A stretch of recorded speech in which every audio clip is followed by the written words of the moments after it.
60年代咧，啱啱係好多難民啊或者新移民嚟到香港，佢哋喺好多好惡劣嘅環境居住，譬如木屋啦、寮屋啦、山坡裏邊啦。其實當時我嘅睇法就係如何去改善佢哋個居住環境係非常之重要嘅。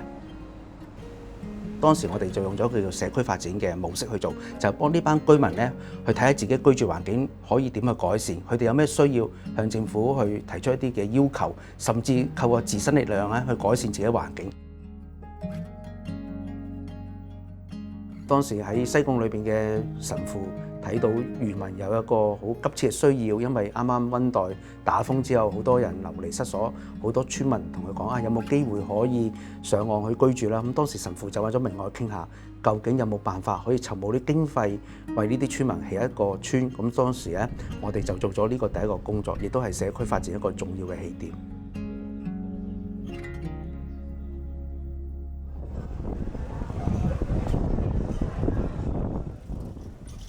喺1980年3月咧，政府咧就正式資助香港明愛咧喺西貢咧提供鄰舍層面社區發展計劃嘅。而家咧明愛社區發展服務咧就係服務西貢對面海10條漁村。呢一度嘅長者嘅人口咧係佔超過一半嘅，咁即係話咧，我哋喺個區嗰度見到2個居民咧，就有1個係長者。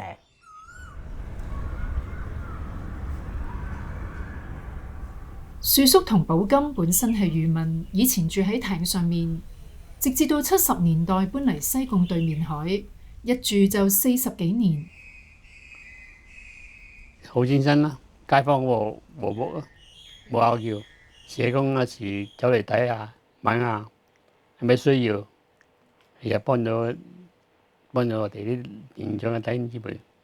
都好好啊，空氣又好空氣又好，硬係最唔好係嗰條斜路咯，行返行去咧買餸咧好辛苦。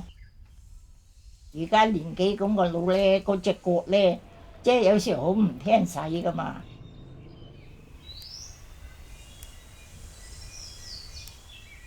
樹叔、寶金，過嚟探你，入唔入得嚟啊？入得。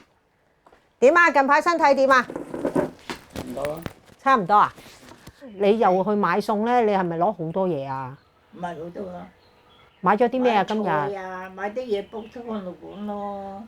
又買菜又買肉，嗰度都起碼2斤啦。3、4斤到啦。3、4斤喎。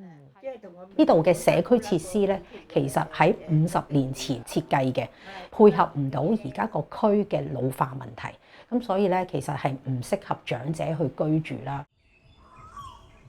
西貢對面海咧，呢一區咧就喺個山坡上邊，咁所以咧所有嘅屋咧都係沿住海邊咧依山而建嘅。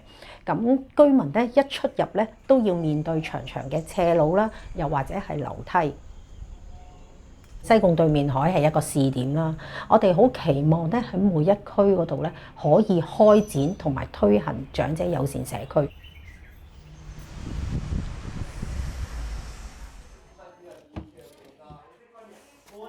今日係幫啲老人家裝扶手，廁所啊或者佢行路唔方便啊，咁咪裝個扶手俾佢咯。好，出發。好，好得。華哥同一班街坊每個禮拜都有1、2日出動，義務幫區入邊嘅長者喺屋企裝扶手。伯仔，我哋教扶手啊要啦。我太太咧，當年學嗰啲大牛龜嘅電路咧，喺明愛學嘅。學嘅時間咧，又間中做下義工嘅。我太太冇幾耐整親隻腳，好多啲義工啊，同埋啲朋友啊嚟探訪我哋咯。同埋有啲人好熱情啊，幫我哋買餸啊咁樣，因為我一個人照顧唔到啊。收尾太太好返之後咧，要求我一齊做義工啦。我覺得都幾好啊，嘗試下啦。如果冇明愛嗰個平台同埋冇話蘇姑娘嗰個帶領我哋都唔知去邊度。你想做義工都要有地方做先得㗎。其實我哋今次咧就講翻依支扶手，因為其實大家未安裝過嘅。到時咧而家義工組有12個成員，由區內嘅退休人士同埋婦女組成。而家有幾我幫手推樓梯機，推嗰個老人家落嚟地下。個老人家落到地下望到個天幾光猛嗰陣時咧，幾開心啊！哇！我哋嗰陣時真係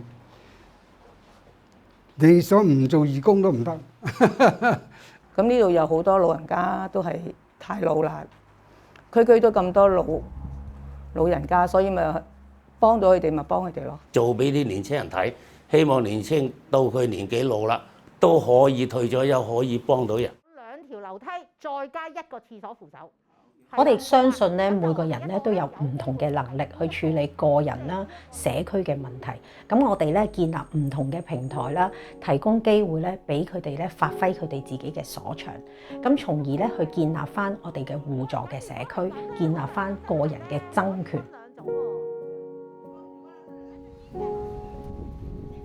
好似爭取加設斑馬線，政府已經接納居民嘅訴求，呢啲都係佢哋努力嘅成果。社區好多問題咧，仍然繼續存在。譬如去到今天，房屋仍然有佢嘅困難喺邊，仍然好多人住緊劏房戶。另外一方面，老人家仍然好多佢哋居住環境咧都唔係好適合佢哋住。如何幫佢哋喺在地安老，我哋好想去做。例如一啲新移民，佢哋婦女面對好大生活上困難，甚至喺啲勞工嘅情況，一啲外籍傭工冇人去理會佢哋。我哋成日望嘅問題就係，其實個社區就係佢哋居住嘅地方，如何營造一個合適嘅社區，讓佢哋有能力去安樂地生活咧，係一個好重要嘅工作嚟嘅。